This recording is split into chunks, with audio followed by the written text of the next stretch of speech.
He was the top scorer for Manchester United last season, but speculation, of course, was rife over the last few weeks that Manchester United wanted to get rid of Cristiano Ronaldo. That apparently has now completely turned around. As Don Hutchinson's with us, and we welcome in our Manchester expert from ESPN FC, Rob Dawson, with us once again. Rob, what's going on? They want to keep him now? Yeah, they've been very clear. He's not for sale. He's got a year left on his contract. They want him to stay. They expect him to stay. And despite all this speculation about possibly moving elsewhere, Chelsea, Real Madrid, PSG, Bayern Munich, they're banking on him to be there next season.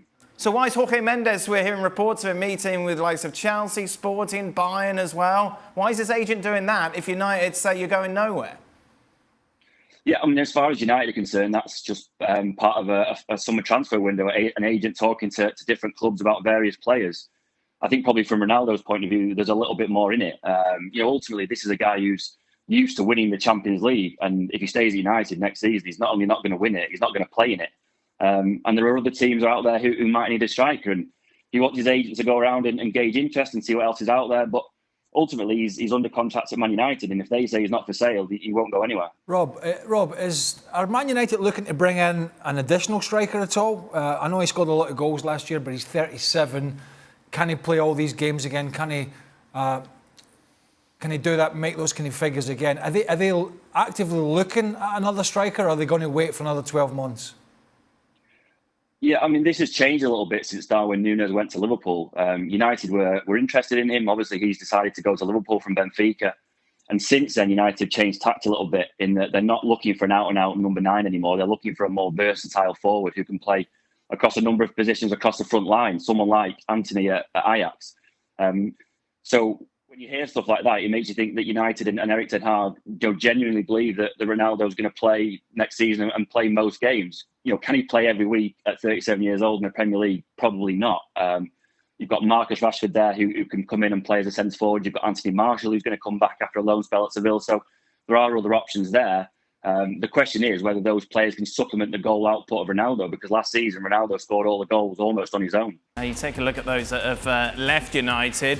I think one of the things United must be hoping for as well is that the manager, Ten Hag, comes in and does what certainly the previous manager, there was a time when Solskjaer was getting a tune out of some of the younger players. There's no doubt about that. But certainly the interim Ralf Rangnick was a disaster. I mean, I'm sure there are multiple reasons why, but it was. And I'm sure one of the things United are looking at and certainly hoping for, and I'd like to see it, because I don't want to see players' careers fritter away, is Jadon Sancho, is Marcus Rashford, is these kind of players who were in the doldrums, particularly Rashford. Rashford just looked so shy of confidence. He looked like, at one point last season, he looked like the last place he wanted to be was on the field. Yeah. Not because he's got a bad attitude, just because everything he was doing, it wasn't working. The crowd were getting on his back. And I just wonder if a changing manager, somebody with Ten Hag's CV, can work with these guys and get a tune out of them. And I think United have to be hoping that is the case. And, if that works well, particularly with Rashford and Sancho, you're almost getting a couple of new players, because neither of those, to an extent, turned up last year. Don, we've just put up the possible starting 11, assuming that De Jong joins as well in the summer. We'll talk about that in a moment with Rob. Does this work for you? Is this a good side? You look at that, there's enough quality there. There's enough quality there, but that's a million miles behind Man City and Liverpool for sure. And that 11 there that we've put up there, that's a struggle for top four, in my opinion. Wow. I think when you look at Ronaldo staying, it's a good move on his part and a good move from the club's part, only if you bring someone else in. And the hottest young striker out there, which no one's talking about, is Victor Osimhen at Napoli. You bring him in, and I've always said about Ronaldo, you play him just a little bit deeper and you give him a bit of a free role. He'll still get the numbers. He's still got a brilliant attitude. But if you go into a season where Ronaldo has to play more or less every single game as a 9 at 37 and expect to repeat the numbers, as Craig was saying, it's nigh on impossible. It's nigh on impossible for him to keep doing it every single week when he's looking at the players behind him thinking, I've got to carry you and I've got to carry you and I've got to babysit you and you behind me are not quite good enough, and we're shipping goals at the back. So that 11 that, as I said, we put up, that's a struggle for top four. Rob, obviously, we included De Jong. What's the latest, sir? United are still in talks with Barcelona, but it is one that we expect to get done eventually. United are very, very keen to sign him. Barcelona are very, very keen to sell. And, when you get a situation like that, usually the player ends up at a new club. That there is one issue in that Frenkie De Jong hasn't been particularly keen to join Man United. His name's been touted around the rest of Europe. He wants to stay in the Champions League. Obviously, United aren't in the Champions League. But ultimately, with Barcelona trying to force him out the door because they've got their own financial problems to solve, and United's so keen to sign him that it is one that we expect to happen eventually. How much difference does that make, Craig, that Manchester United isn't at the top of his places where he desires to go? Well, it makes a difference if he's got a sniff that there's somewhere else. Right.